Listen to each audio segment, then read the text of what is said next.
Hello friends, Assalamu alaikum. This is Sajid Ali Haider, your real estate partner in Turkey. Welcome to the new episode. Today we are going to talk about real estate projects in Istanbul, Turkey. Your guideline.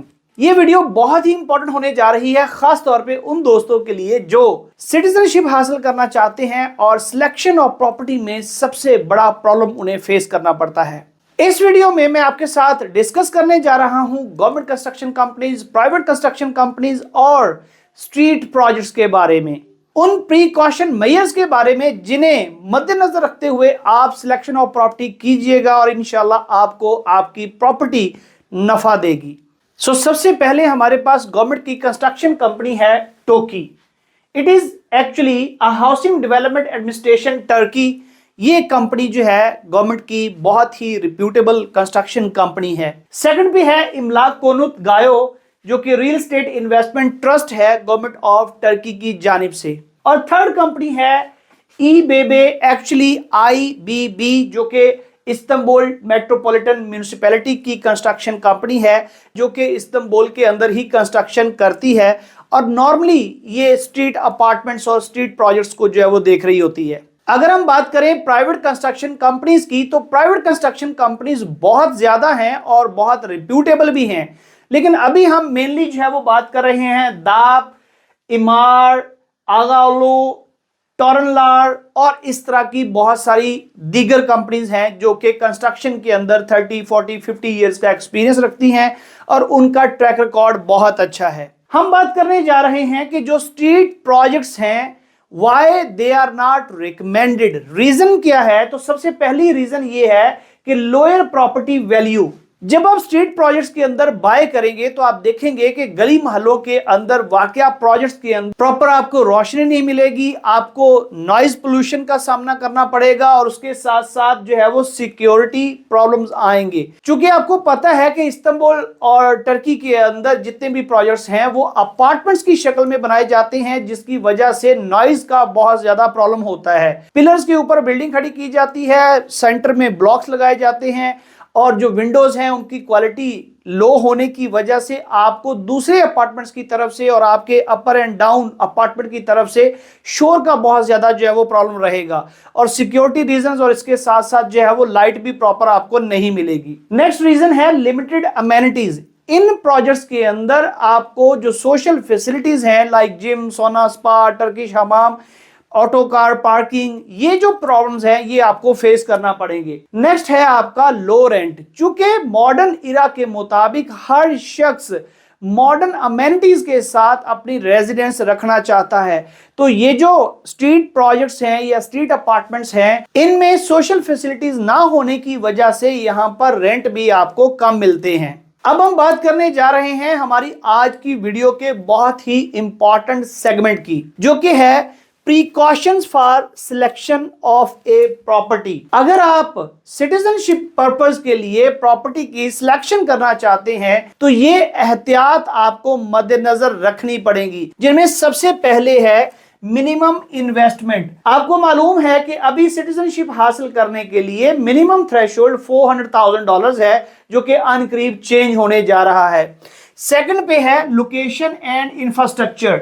जो भी property आप select करें उसमें इस बात का ख्याल रखें कि उसकी लोकेशन जो है वो बेहतरीन होनी चाहिए और उस एरिया का इंफ्रास्ट्रक्चर जो है वो बेहतरीन होना चाहिए। आपको मालूम है कि किसी भी एरिया के अंदर बेसिक फैसिलिटीज जिसमें आपकी मॉस्क है, स्कूल है, कॉलेज यूनिवर्सिटी है, ट्रांसपोर्टेशन है, मार्केट है, शॉपिंग मॉल्स हैं, पार्क्स हैं, हॉस्पिटल्स हैं, ये बेसिक इंफ्रास्ट्रक्चर जो है वो अगर मौजूद है तो वो प्रॉपर्टी बहुत अच्छी है और आने वाले वक्त में आपको फायदा देगी। अगर आप वहां पर रिहाइश इख्तियार करना चाहते हैं तो भी आपको फायदा मिलेगा। नेक्स्ट पॉइंट है टाइटल डीड।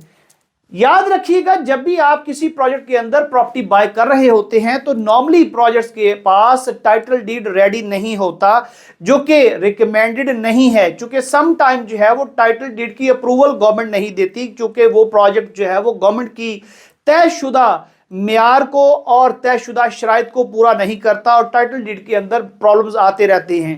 वो कॉन्ट्रैक्ट पर बेचते हैं, कॉन्ट्रैक्ट पर आप बाय भी कर सकते हैं और आप सिटीजनशिप के लिए अप्लाई भी कर सकते हैं। लेकिन रिकमेंडेड ये है कि आप उस प्रोजेक्ट में बाय कीजिए जिसका टाइटल डीड रेडी है, और उस टाइटल डीड की वेरिफिकेशन भी करवाना ना भूलिए। उसका बड़ा सादा सा फॉर्मूला है, आप उस प्रोजेक्ट से कहेंगे कि वो आपको टाइटल डीड की कॉपी दे दे, टाइटल डीड लेके आप टाइटल डीड ऑफिस जाएंगे और उनसे आप पूछ लेंगे कि क्या इस टाइटल डीड के ऊपर किसी किस्म का कोई लिटिगेशन, कोई लोन, कोई मॉर्गेज, कोई प्रॉब्लम तो नहीं है, तो वो आपको जो है वो कंफर्म कर देंगे। अगर आप ये काम खुद नहीं कर सकते तो जो लॉयर आपने अपनी सिटीजनशिप के लिए कल को हायर करने हैं उन्हें पहले से जो है वो हायर कर लीजिए, ताकि इन तमाम मामलात में भी वो आपको हेल्पफुल रहें और वो ये वेरिफिकेशन इजीली जो है वो कर सकें। हमारा नेक्स्ट पॉइंट है developer reliability, track record, financial stability and completion timelines. जब भी आप किसी प्रोजेक्ट के अंदर प्रॉपर्टी सिलेक्ट करते हैं तो ये देख लीजिए कि उस प्रोजेक्ट के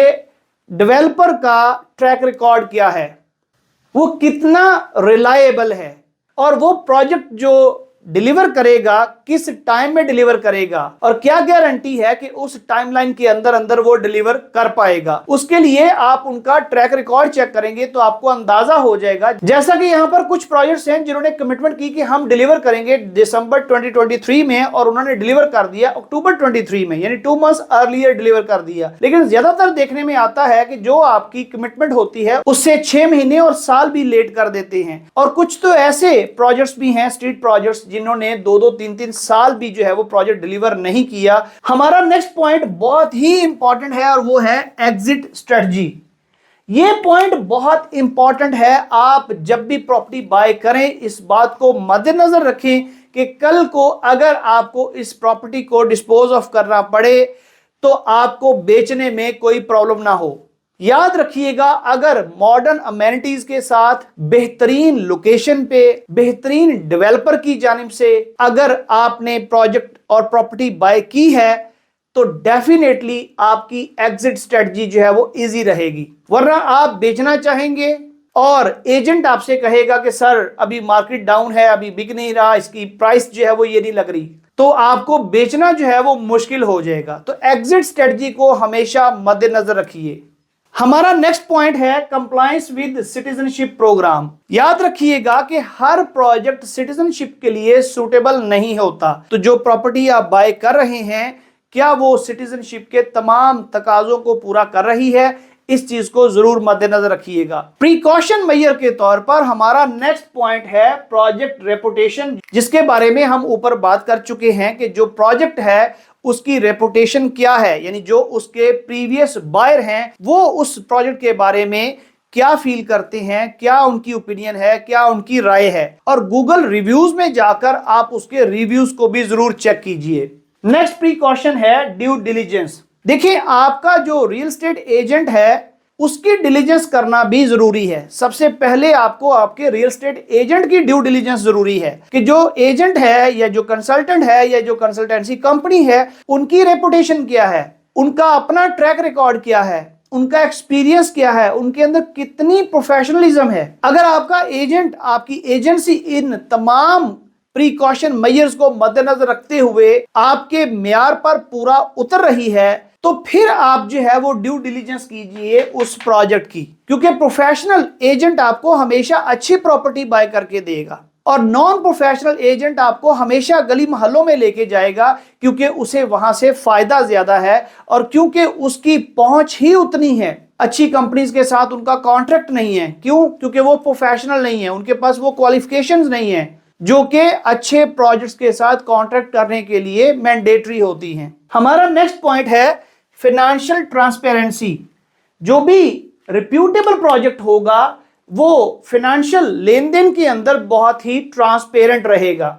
इसके साथ साथ हमारा नेक्स्ट पॉइंट है फ्यूचर डेवलपमेंट प्लान्स। जो बड़ी कंस्ट्रक्शन कंपनीज हैं उनका ट्रैक रिकॉर्ड माजी में भी जो प्रोजेक्ट्स उन्होंने डिलीवर किए अच्छा होता है और उनके फ्यूचर प्लान्स भी होते हैं और उस प्रोजेक्ट के हवाले से भी उन्होंने एक कंप्लीट जो है वो प्लानिंग की होती है, तो इसके बारे में भी जो है वो चेक कर लीजिए। हमारा नेक्स्ट पॉइंट है कंस्ट्रक्शन क्वालिटी एंड यूटिलिटीज। याद रखिए कि जब आप कोई प्रॉपर्टी बाय कर रहे हैं तो उसकी कंस्ट्रक्शन क्वालिटी को जरूर चेक कर लीजिए। कंस्ट्रक्शन क्वालिटी ही बेसिकली आपको डेवलपर के बारे में बहुत कुछ बता देगी और प्रोजेक्ट का विजिट आपको आपके रियल एस्टेट एजेंट के बारे में बता देगा। अगर आप गली मोहल्लों के प्रोजेक्ट को विजिट करने के लिए जा रहे हैं तो इसका मतलब यह है कि आपका जो रियल एस्टेट एजेंट है उसकी पहुंच भी इतनी ही है। अगर आप गवर्नमेंट की कंस्ट्रक्शन कंपनीज की तरफ विजिट करने के लिए जा रहे हैं तो इसका मतलब यह है कि आपका जो एजेंट है उसके पोर्टफोलियो में बेहतरीन प्रोजेक्ट्स मौजूद हैं। हमारा नेक्स्ट पॉइंट है प्रोफेशनल एंड लीगल एडवाइजर। चूंकि लॉयर्स के साथ भी जो है वो क्लाइंट्स के बेशुमार इश्यूज जो है वो देखने में आए हैं, तो हमेशा जो एजेंसीज होती हैं वही रिकमेंड करती हैं कि जी आप ये वाला लॉयर जो है वो हायर कर लीजिए। तो आप उन लॉयर को पहले से हायर करके उनसे तमाम जो लीगल एडवाइस है इस सारे प्लान के अंदर वो साथ साथ जो है वो लेते रहिए। तो इन प्रिकॉशन मेजर्स के साथ साथ कुछ एडिशनल टिप्स आपके साथ मैं मजीद शेयर करूंगा, जिसमें सबसे पहले है seek professional guide. Professional guidance जो है वो बहुत जरूरी है। इसके लिए मैं हाईली रिकमेंड करूंगा कि जो मेरी वीडियोस हैं आप इन्हें जरूर देखिए, चैनल को सब्सक्राइब कर लीजिए, वीडियो को लाइक शेयर और कमेंट बॉक्स में अपना फीडबैक जो है वो दीजिए। और ये वीडियोस मैं सिर्फ और सिर्फ इसी पर्पस के लिए रिकॉर्ड कर रहा हूं ताकि आपको प्रोफेशनल गाइडेंस जो है वो मिल जाए। यही बेसिकली आपका होमवर्क है जो एक अच्छी प्रॉपर्टी की सिलेक्शन में आपके लिए हेल्पफुल होगा। नेक्स्ट हमारा जो पॉइंट है एडिशनल टिप्स में वो है प्रॉपर्टी विजिट। कोई भी प्रॉपर्टी विजिट किए बगैर सिलेक्ट ना कीजिए। और इसमें आपको मैं बहुत ही टेक्निकल बात जो है वो समझाने और बताने जा रहा हूं कि जब आप first time real estate agent के साथ प्रॉपर्टीज विजिट कर रहे होते हैं तो अपना प्रॉपर होमवर्क कीजिए। मैंने देखा कि बहुत सारे लोग तो जब यहां पर आते हैं, जब उन्हें पूरे दिन में 4, 5, 6 प्रॉपर्टीज विजिट करवाई जाती है तो उन्हें वैसे नहीं याद रहता कौन सी प्रॉपर्टी किस एरिया में कहां पे देखी थी, उसकी क्या प्राइस थी, उसमें कौन सा फ्लोर था, कितने स्क्वायर मीटर्स थे और उसके टाइटल डीड का और बाकी जो सारी चीजें हैं उसकी क्या इंफॉर्मेशन थी। तो जब भी किसी प्रॉपर्टी पे आप जाएं अपना होमवर्क जो है वो कीजिए, पेपर पेन लीजिए, अपने पॉइंट्स नोट करते जाइए या अपने वॉइस मैसेज में एक खुद को व्हाट्सएप पे मैसेज सेंड करके उस प्रोजेक्ट के बारे में कंप्लीट डिटेल शेयर कर लीजिए। जब आप फर्स्ट विजिट में जाते हैं तो आप सिलेक्ट नहीं कर पाते क्योंकि एक से बढ़ के एक प्रॉपर्टी सामने आती है। आपके फर्स्ट विजिट के बाद आप फिर शॉर्टलिस्ट करते हैं कि अच्छा मैंने 10 प्रोजेक्ट देखे थे, उनमें से मैंने ये 3 जो है वो शॉर्टलिस्ट किए। अब सेकंड विजिट फिर आप उन 3 प्रोजेक्ट्स का करते हैं और फिर आप जो है वो उन 3 में से एक सिलेक्ट करते हैं और वो जो एक सिलेक्ट करते हैं उसे दोबारा फिर थर्ड टाइम जाके विजिट कीजिए और फिर उसको इन डिटेल जो है वो सारा कुछ देखिए। हमारा नेक्स्ट पॉइंट है स्क्रूटनाइज कॉन्ट्रैक्ट। जब भी आप प्रॉपर्टी बाय करते हैं तो नॉर्मली कॉन्ट्रैक्ट किया जाता है, उस कॉन्ट्रैक्ट को पढ़ना बहुत जरूरी है। नॉर्मली प्रोजेक्ट की जानिब से वो कॉन्ट्रैक्ट जो है वो जनरल होता है, आप उसमें कुछ चेंजेस नहीं कर सकते, लेकिन उसे पढ़ना फिर भी रिकमेंडेड है। हमारा नेक्स्ट पॉइंट है conduct research and make informed decision. जब आप एक प्रॉपर्टी सिलेक्ट कर लेते हैं तो फिर आप उसकी रेपुटेशन, उसका फीडबैक, उसके रिव्यूज, उन सारी चीजों को मद्देनजर रखते हुए फिर आप जो है वो कॉन्ट्रैक्ट कीजिए और फिर आप जो है वो डिपॉजिट कीजिए। मैं उम्मीद करता हूं कि इस वीडियो के अंदर मैंने तमाम वो पॉइंट्स जो कि डेली विजिट के अंदर मैं ऑब्जर्व करता हूं वो शेयर किए हैं, लेकिन अगर फिर भी कोई पॉइंट मिस हो गया हो तो काइंडली आप मुझे कमेंट बॉक्स में जरूर बताइए। अगर आपको किसी पॉइंट की मजीद क्लैरिटी की जरूरत है तो आप स्क्रीन पर दिए गए मेरे व्हाट्सएप पर मुझसे राब्ता कर सकते हैं और फ्री एडवाइस ले सकते हैं। ये जो फ्री एडवाइस है ये बड़े ही लिमिटेड टाइम के लिए है, तो अभी जो है वो फायदा उठा लीजिए। मैं आपके साथ फ्री इंफॉर्मेशन और अपना टाइम फ्री में जो है वो दे रहा हूं, लेकिन अनकरीब मेरा टाइम जो है उसके लिए मैं आपको चार्ज करूंगा। और एक बात और आपको बताना जरूरी थी कि वो यूट्यूबर दोस्त जो कि सिर्फ वीडियोस बना रहे हैं, रियल एस्टेट बिजनेस के अंदर प्रैक्टिकली नहीं है, उनके पास कंप्लीट नॉलेज नहीं होता, चूंकि उनके पास थ्योरेटिकल नॉलेज होता है, प्रैक्टिकल नॉलेज नहीं होता। तो उन्हें देखकर डिट्रैक्ट ना हुआ करें, सिर्फ उन वीडियोस को देखा करें जो लोग प्रैक्टिकली इस फील्ड के अंदर काम कर रहे हैं। अपना बहुत सारा ख्याल रखिएगा, मुझे दुआओं में याद रखिएगा। अल्लाह हाफिज।